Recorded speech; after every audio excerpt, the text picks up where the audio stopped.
The final wisdom: I am 95 years old, and I have spent most of my life wearing a mask. I wore a mask for my parents to show them I was a good son. I wore a mask for my bosses to show them I was a tireless worker. I wore a mask for my neighbors to show them I was a successful man with a perfect lawn and a clean car. But as I sit here now nearing the final turn of my journey, I have realized something devastating. The masks did not protect me. They only hid the person I was supposed to be. I am standing at the end of a long hallway, and I am looking back at the shadows. When you are young, you think that the point of life is to fit in. You think the goal is to follow the script that society has written for you. But I am here to tell you that the script is a lie. The script is designed to make you a quiet part of a loud machine. If you follow it to the letter, you will reach the end of your life and realize you have lived someone else's story. I am here to give you the permission I never gave myself until it was almost too late. I am here to tell you to be real. The fear of what they think. Let us talk about the ghost that haunts your every move. It is the fear of what they will think. This fear is a thief. It steals your dreams before you even have the chance to name them. It stops you from wearing the clothes you like. It stops you from starting the business you believe in. It stops you from saying the things you actually feel. I spent 40 years in a career I did not love because it looked prestigious from the outside. I liked to write poetry when I was a young man. I loved the way words felt on a page. But poetry did not pay for a house in the right neighborhood. Poetry did not impress the men at the golf club. So I buried the poems. I locked that part of myself in a dark room, and I threw away the key. The trap of perfection. I see your world today, and it is obsessed with perfection. You want the perfect body and the perfect career and the perfect family photo. You spend hours editing the edges of your life until the truth is gone. But let me tell you a secret that only the old truly understand. Perfection is boring. Perfection is a dead end. The things I remember most about my life are the beautiful messes. I remember the time our old car broke down in the middle of a rainstorm on our way to a wedding. We were soaked, and we missed the ceremony, but we spent 3 hours laughing in a roadside diner eating cold pie. That was a perfect moment because it was imperfect. I remember the flaws in my wife's face, the way her nose wrinkled when she laughed. I didn't love her because she was a statue of beauty. I loved her because she was human and fragile and real. That was a perfect moment because it was imperfect. I remember the flaws in my wife's face, the way her nose wrinkled when she laughed. I didn't love her because she was a statue of beauty. I loved her because she was human and fragile and real. Stop trying to be a finished product. You are a work in progress, and you always will be. The cracks in your life are where the light gets in. Embrace the mistakes and the scars and the failures. They are the only things that give your story any texture. A life without struggle is a life without growth. Do not be afraid to be a mess. The inheritance of character.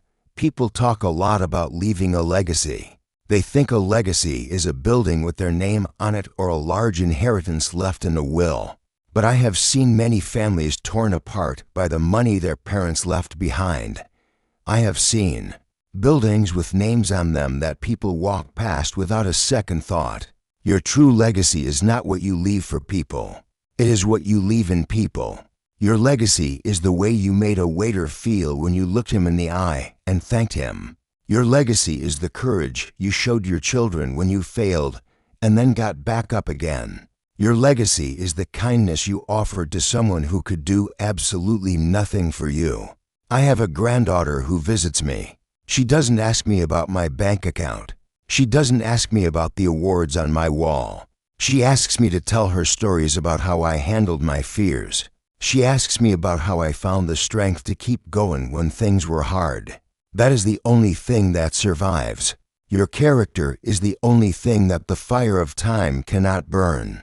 Build a character that is worth remembering, not a pile of gold that will be spent by strangers. The myth of security. You spend your whole life trying to be safe. You want a safe job and a safe house and a safe plan for retirement.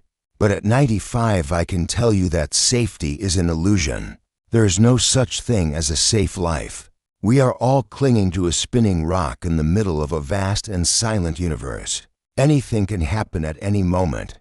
I have seen people who lived very safely and still lost everything.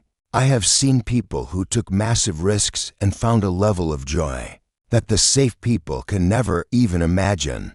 If the end result is the same for all of us, then why not be bold? Why not take the leap? You are so afraid of failing that you never even try. But failure is just a data point. It is just a lesson. The only true failure is the failure to participate in your own life. Do not let the desire for security turn your life into a prison.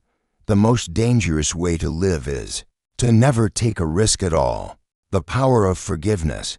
One of the heaviest things I have carried in my life was a grudge. I was angry at my father for 20 years because of something he said when I was 21. I carried that anger like a hot coal in my pocket. It burned me every single day.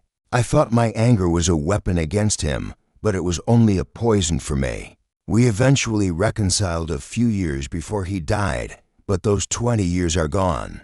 I can never get them back. I wasted decades of potential connection because of my pride. If you are holding onto anger towards someone, let it go. Not because they deserve it, but because you deserve to be light. You do not have the time or the energy to carry the weight of old wars. Forgive people so that you can move forward. The past is a graveyard. Do not spend your life digging up old bones. We eventually reconciled a few years before he died, but those 20 years are gone. I can never get them back. I wasted decades of potential connection because of my pride.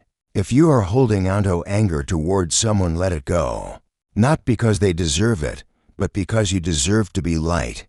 You do not have the time or the energy to carry the weight of old wars.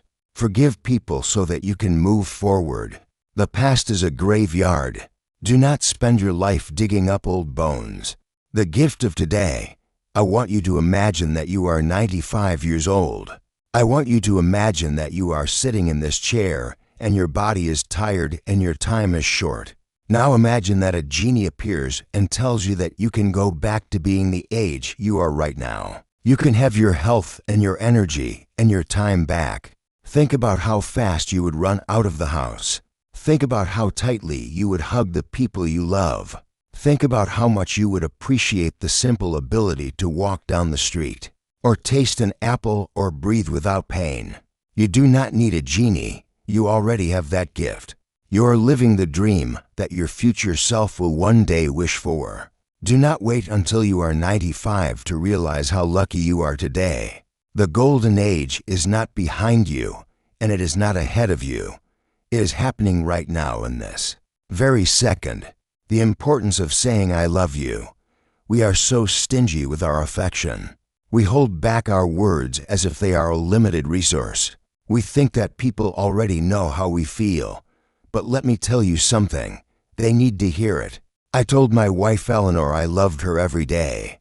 But as I sit here now, I wish I had said it 1,000 times more. I wish I had said it when she was just walking into the room. I wish I had said it when we were arguing. I wish I had said it until the words lost their meaning, and then I wish I had said it again. Do not leave words of love unspoken. Tell your friends you appreciate them. Tell your parents you are grateful for them. Tell your partner why they matter to you. You never know when the window of opportunity will close. Do not be the person who stands at a funeral and whispers the things you should have said when the person was still alive. Speak now. Speak loudly. The final conclusion of a long life. My eyes are getting heavy now, and the room is becoming dark. I have shared everything I have learned in nearly a century of living. Life is short and it is long. It is cruel and it is beautiful. It is a mystery and a tragedy and a comedy all at once. But most of all, life is a choice. You can choose to be a spectator or you can choose to be a player. You can choose to be a mask or you can choose to be a person. You can choose to be busy or you can choose to be alive. I am 95 years old and I am ready to go over the edge of the cliff. But you still have the party. You still have the music. You still have the dance. Do not let the song end before you have found your rhythm. Be brave. Be kind. Be real. And for the love of everything that is holy, stop waiting and start living. I am going to rest now. The rest of the story belongs to you. Make it a good one. We are all passengers on a one-way train of destiny. Don't travel in forgetfulness. Hit subscribe to join a community of people choosing to live their brightest lives while they still can.